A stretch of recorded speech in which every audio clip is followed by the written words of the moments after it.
Hello guys, welcome to hit TV. నేను మీ నిహాల్. ప్రస్తుతం మనతో ఉన్నారు senior political analyst KS Prasad గారు. సార్ నమస్తే సార్. నమస్తే అండి. సార్, విజయసాయి రెడ్డి గారి పైన ఒక లుకౌట్ నోటీస్ అనేది జారీ చేయడం జరిగింది. ఏదైతే కాకినాడ పోర్ట్ ఏదైతే ఉందో దాని వాటాలు బలవంతంగా బదిలీ చేశారని లుకౌట్ నోటీస్ జారీ చేయడం జరిగింది.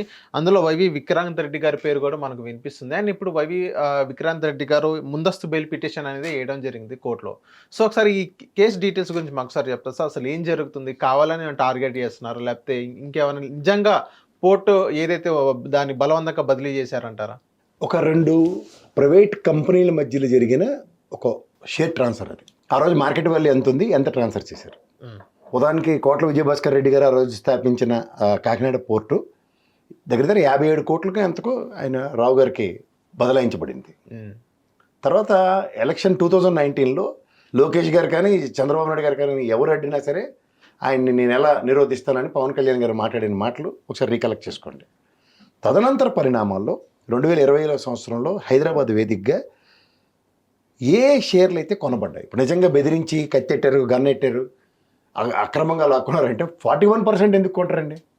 బలవంతంగా బదిలీ చేశారు. ఎలా బలవంతంగా 41% ఎలా బదిలీ అవుతుంది? ఉదాహరణకి బలవంతంగా 59% బదిలీ, ఇంకా చైర్మన్ ఆయనే కదా. ఆ కంపెనీకి చైర్మన్ అరబిందో కాదు కదా, అరబిందేనా హెట్రో అరబిందోకి సంబంధించిన వాళ్ళు మేనేజ్మెంట్ కాదు కదా. మేనేజ్మెంట్ స్టిల్ హోల్డ్స్ విత్ రావు గారు. సో మేనేజ్మెంట్ ఎవరి దగ్గర ఉంది? రిజిస్టర్ ఆఫ్ కంపెనీస్లో ట్రాన్స్ఫర్ ఎట్లా జరుగుతుందో ఇవన్నీ ప్రొసీజర్ ఉంటుంది. ఆర్ఓసి ఊరుకోదు కదా, రిజిస్టర్ ఆఫ్ కంపెనీస్, సెబీ ఊరుకోదు కదా, అసలు ఊరుకోదు. ఇన్నాళ్ళు బట్టి ఆయన ఉన్నాడు, ఒక కంప్లైంట్ అని ఇచ్చాడు.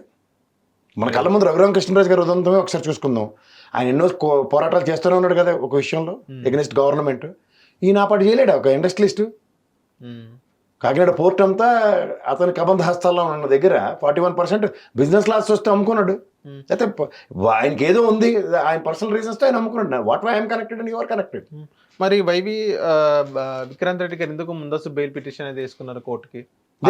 ఆయన ఏదో తప్పు చేశారు అన్నట్టుగా ముందస్తు బెయిల్ వేసుకున్నారు అన్నట్టుగానే పోర్ట్రేట్ అవుతుంది బయట. మీరు ఎలా పోర్ట్రేట్ చేసుకుంటే దట్ ఈస్ యువర్. సార్ ఒకటి ప్రతి ఒక్కరికి ఒక పర్సనల్ టెరిటరీ ఉంటుంది. దాంట్లో ఇప్పుడు లెక్కర్ కేసులో ఆయన తీసుకెళ్లి బలవంతాన్ని విజయసాయి రెడ్డి గారికి సంబంధించిన బంధువుని వేసేసారు. అవుట్కమ్ చెప్పండి వాళ్ళకి. వాళ్ళకి నచ్చిన వాళ్ళకైతే బెయిల్ ఇస్తారట, వాళ్ళకి నచ్చిన వాళ్ళకైతే ఎన్నాళ్ళ పైన సంవత్సరాల తరబడి కూర్చోబెట్టాం. మనీష్ సిసోడి అని ఈయన్ని కవితమ్మని ఎన్నాళ్ళు కూర్చోబెట్టారు చూడండి. అందులో the same scenario vengeance of politics అన్నది తెరలేపబడినప్పుడు ఇవాళ వీళ్ళు ప్రైవేట్ కేసెస్ వేసుకుని ప్రైవేట్ మీరు ఒక ప్రైవేట్ యూనిట్, ఆయన ఒక ప్రైవేట్ యూనిట్, వీళ్ళిద్దరి మధ్యలో జరిగిన దాంట్లో CID what why they are connected. ఇప్పుడు గవర్నమెంట్ ఆఫ్ ఇండియా లేదా గవర్నమెంట్ ఆఫ్ ఆంధ్రప్రదేశ్ దగ్గర నుంచి ఒక అన్యాక్రాంతం జరిగింది గత ఆయనలో అన్నది. ఇప్పుడు సజ్జి భూములు ఉన్నాయి, వాటి మీద నేను ఒక ప్రెస్ మీట్ చూశాను. నేను what rates it is being అన్న దగ్గర గవర్నమెంట్ కొన్ని స్ట్రాటజీస్లో, కొన్నిటికి సర్కమ్స్టాన్సెస్లో కొన్ని రేట్లకి ఇస్తూ ఉంటుంది. సో దాంట్లో ఆ ప్రివిలేజ్ ఆ రోజు క్యాబినెట్ అప్రూవల్ ఉందా లేదా దేని మీద ఉన్న దాని మీద వీళ్ళు ముందుకెళ్ళమనండి, దాంట్లో తెలుస్తుంది. అవును.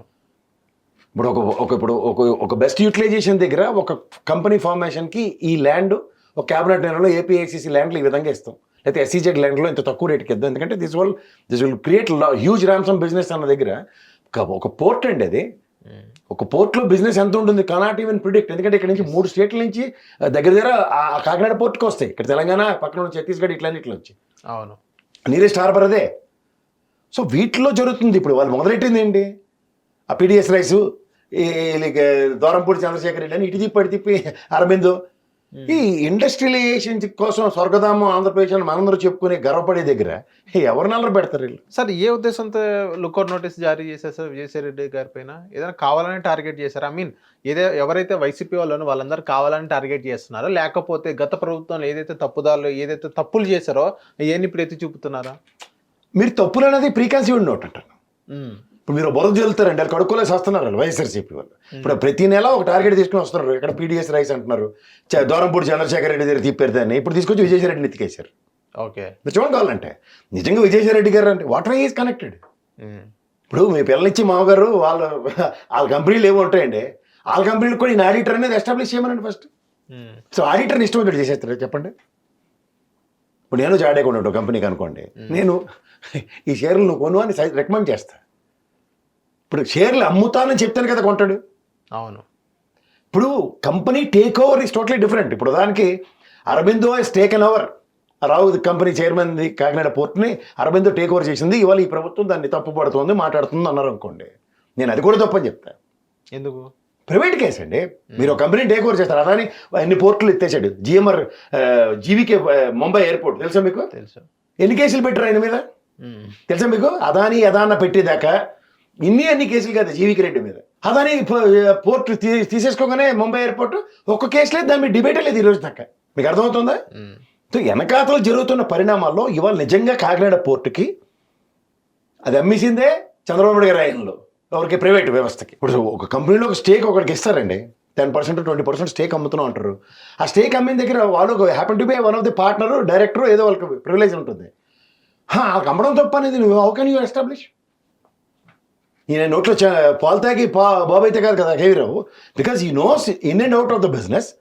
ఇదే గతంలో ఒక మత్స్య సంపద ఎంత కొల్లగొట్టేస్తున్నాడు, మత్స్య సంపదలకు మత్స్యకారులకు ఎంత విఘాతం కలిగిస్తున్నాడని పవన్ కళ్యాణ్ గారు మాట్లాడిన 2019 అందరూ మర్చిపోయి ఇవాళ కాకినాడ పోర్టులో అన్యాక్రాంతంగా బియ్యం ఎగుమతులు జరుగుతున్నాయని అనవసరమైన మాట్లాడి by the time they need to prove the point అన్న దగ్గర it has gone in to the different direction. And all of a sudden Vijayasai Reddy, Aurobindo వీళ్ళందరూ పిక్చర్లోకి వచ్చి విక్రాంత్ రెడ్డి యాంటిసిపేటరీ బెయిల్ ఇవే చర్చనీయాంశాలు.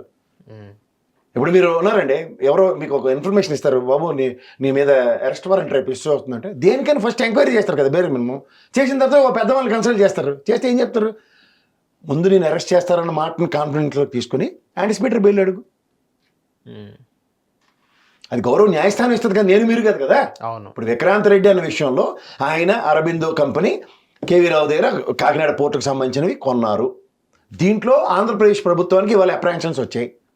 మాటకు చెప్తున్నా, ఆ అప్రహెన్షన్స్ని నెర్లిఫై చేసి లోపుగా ఆయన అరెస్ట్ చేశారు అనుకోండి, తర్వాత బెయిల్ ప్రొసీజరే కదా, దాని బదులు యాంటిసిపేటరీ బెయిల్ ఉందనుకోండి, ఎస్ నిజం ఖచ్చితంగా ఆయన చెప్పే ఛాన్స్ ఉంటుంది. ఎస్ నేను ఐ పర్చేస్డ్ దిస్,